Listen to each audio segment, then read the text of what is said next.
The Dodgers' master plan is being executed, and it's being executed in a big way. Welcome to Dodgers Digest. Brad J with you. Subscribe, like, turn on notifications because let's get right down into the big story. And it's the master plan is happening. And if you don't realize it, get with the program, my friends, because the Dodgers are going all the way. I predicted it from the start, and I'm going to continue to predict this. All right, let's talk about Shohei. He's the big deal here. Shohei Otani reaches 30 home runs for the fifth straight season, hitting a fourth inning drive after fouling off a pitch at the plate. Last night's Dodgers beat the White Sox as they're supposed to, 6-1. Otani fouled ball off Alan Porter's right knee in the fourth. Otani checked on the umpire and stood by watching Parker until he got up on his own power. Then the three-time MVP decided he would hit a 408-foot shot, snapping an 0 for 6 skid, extending the lead to 6-1. He's now tied Cody Bellinger in 2019 for the most home runs before the All-Star break in Dodgers history. Bellinger won the National League MVP that year too. So that is a story that you definitely don't want, to leave out. So let's talk about it. Shohei hitting 60. Brad Stradamus predicted this, right? He's going to hit 60. There is no way that Shohei does not hit 60 before the year is done. And I'm thinking he's going to go past Bellinger, and before the All-Star break, he's going to knock another one in the seats. He's going to be at 31.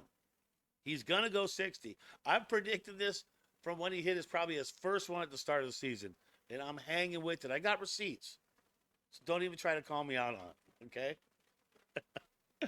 He's going to go 60, man. Can't stop it. He's now joined Seattle's Cal Raleigh with 33. Aaron Judge of the Yankees also has 30 by the All-Star break. It marks the fifth season that three players have reached 30 home run threshold before the break. 2019 it happened. Cody, 1998, 1994, 1969. As for Otani, this is his third season hitting at least 30 home runs before the break, tying Ken Griffey Jr. for the third most in MLB history. And he's going to pass that. He's going to pass that. He's going to go ahead of Ken Griffey. Next year, trust me, he will. And Judge and Mark McGwire each did for 4 seasons. So there you go. So he's got something to shoot for. I mean, I don't know how you slice it, but look, the way the Dodgers have been playing, they're the best team in baseball. Absolutely the best team in all of baseball.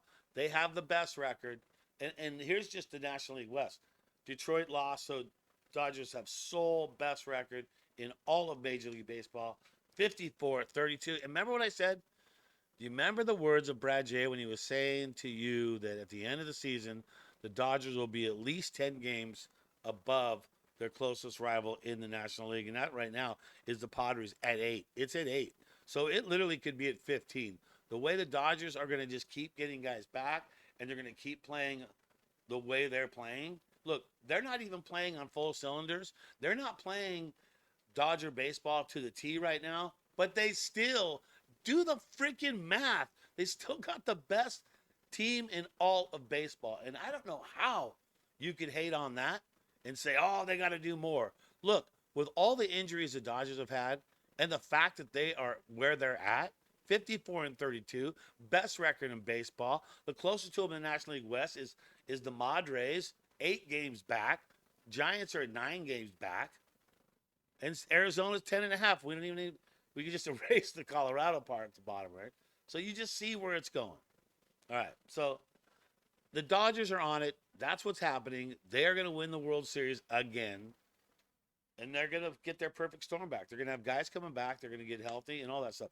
And by the way, before I get to my next story, I've got to touch on this. So I got a couple little hate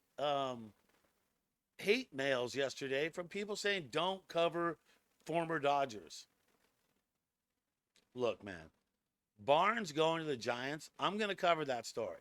You're not going to tell me not to cover that story. Anytime a Dodger ends up going to the Giants because that's the biggest rivalry, I'm going to bring that up. If it's to another team, I'm not going to say anything about it. But also, you got to think about Barnes meant to the Dodgers.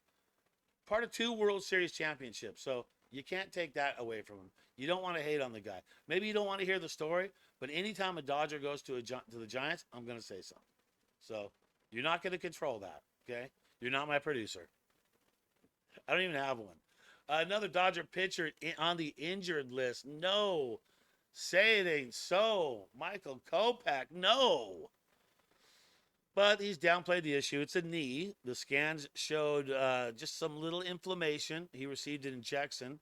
I just don't like that idea. Just injections on and anything. I don't think that's the best way to do it. Just get it better.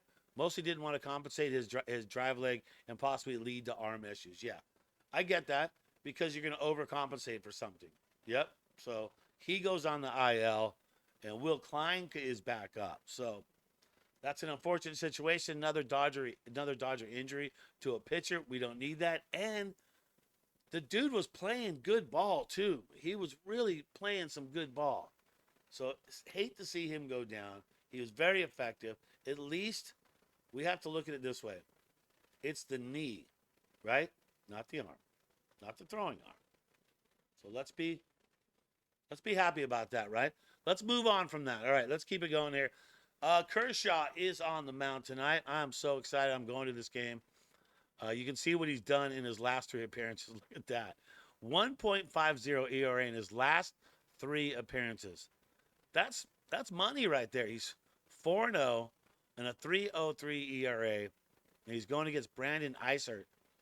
And look what Brandon's done. He's got a 4.33 ERA. So could be a decent matchup, but strikeouts, that's the key.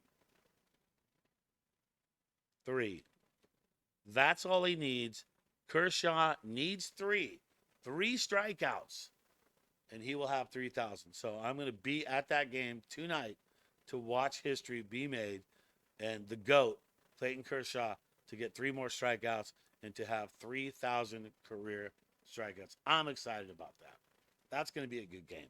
I can't wait to be there. So that's going on. What's going on with the bullpen? Let's talk about the bullpen for a second. You know, losing Kopeck's not a good thing. So here's what the bullpen looks like after yesterday's matchup. So you see who pitched yesterday, Banda and Dreyer. So Robleski, he pitched last 3 days. So you see some arms that have not, you know, Vesia has not come in. You see Tanner Scott, he is open. Klein, I got to think that Klein's going to get some play because Kopeck's out. So I think the Dodgers are definitely going to bring Klein in. You also got Davis. He can get it done too as well. So the Dodgers are looking strong right now going into tonight. And that's what you got to do. You got to beat the teams you're supposed to beat. And the Dodgers are doing exactly that. That is why, my friends, the Dodgers are the best team in baseball as of right here, right now. And think about what they've done to be the best team in baseball with all the injuries they've had. And so even the hate talk, whatever people have said about the Dodgers, about Conforto, about Muncy, about starting pitching, about this, about that, doesn't matter. Best team in baseball with all those setbacks and you're the best team.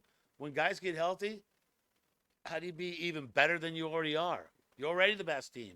You can't be any more of the best. Hey, that's going to do it. Dodgers Digest. Brad J. I got to get ready. I'm trying to go to the game and stuff here tonight. So appreciate you tuning on in. Subscribe, like, turn on notifications. I got to go. I got to get out of here. Remember, as you go through the day, though, remember to think Dodger blue. And let's go, Dodgers.